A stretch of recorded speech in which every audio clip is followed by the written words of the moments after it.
হাসিনার আমল।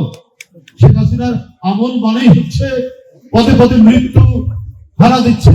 শেখ হাসিনার আমল মানেই হচ্ছে যে কোনো সময় ক্রস ফায়ারে আক্রান্ত হতে হবে, যে কোনো সময় গুম হয়ে যেতে হবে, যে কোনো সময় যে কোনো বিপদের মুখোমুখি হতে হবে। সকল বিপদকে তুচ্ছ করে ব্যারিস্টার হেলাল দলীয় কর্মসূচি পালন করছে। কিসের জন্য? ব্যক্তিগত সুবিধার জন্য পালন করেছে। এই দেশে যাতে মানুষের কথা বলার স্বাধীনতা, বাক স্বাধীনতা, নির্ভয় চলাফেরার স্বাধীনতা সেটা যেন ফিরে আসে, এই অঙ্গীকার নিয়েই তো সে এই কাজটি করছে। আমরা শুভেচ্ছা জানাই। নিশ্চয়ই তার এই সংগ্রাম, তার এই নেতৃত্ব, তার এই সাহসী ভূমিকা নিশ্চয়ই হাটহাজারী এলাকার জনগণ সেটিকে ইতিবাচক। বন্ধুরা, আপনারা ইতিমধ্যে শুনেছেন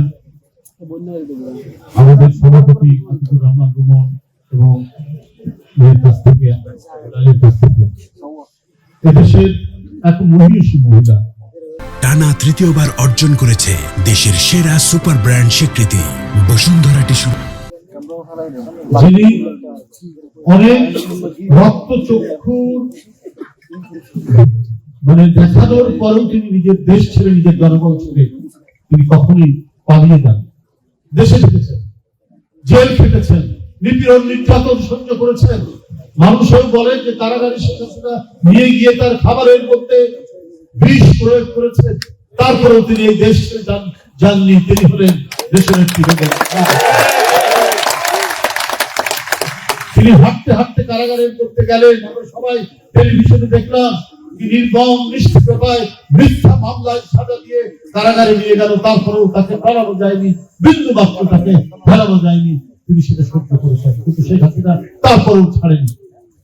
কারণ এই দেশটাকে সে তার পৈতৃক সম্পত্তি মনে করত, এই দেশটার সমস্ত কিছু তার নিজের সম্পদ মনে করত, ব্যক্তিগত ব্যবহারের সম্পদ মনে করত, জনগণের টাকাকে নিজের টাকা মনে করত। তাই বাংলাদেশ ব্যাংক থেকে শুরু করে সোনালী ব্যাংক, বেসিক ব্যাংক, রূপালী ব্যাংক, প্রত্যেকটা ব্যাংক সে ফুটো করে দিয়ে সমস্ত টাকা সে এবং তার লোকরা পাচার করেছে।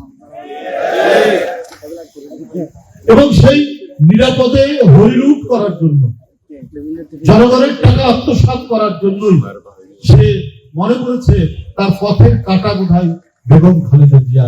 তাই পৃথিবী থেকে সরিয়ে দেওয়ার জন্য যত ধরনের চক্রান্ত করা দরকার সে সেটা করেছে।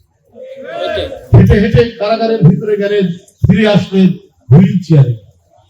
দিনের পর দিন তাকে হাসপাতালে কাটাতে হচ্ছে। বন্ধুরা, গতকাল থেকে আমরা শুনছি তার অবস্থা আশঙ্কাজনক। আপনারা প্রত্যেকেই আল্লাহর কাছে দোয়া করবেন আমাদের এই নেত্রী, তিনি আমাদের গণতন্ত্রের নিরাপত্তা, আমাদের স্বাধীনতার নিরাপত্তা, আমাদের সার্বভৌমত্বের নিরাপত্তা, জনগণের সকল অধিকারের নিরাপত্তা। যে নেত্রী এই দেশকে ছেড়ে কোনদিন যাননি, নিজের জনগণকে ছেড়ে, মঈনুদ্দিন ফখরুদ্দিনের হুমকি, হাসিনার ষড়যন্ত্র, তারপরেও নিজের দেশের মাটি কাঁপড়ে তিনি এখানে থেকেছেন। আল্লাহ যেন তাকে সুস্থ করেন, এই দোয়া আপনারা করবেন।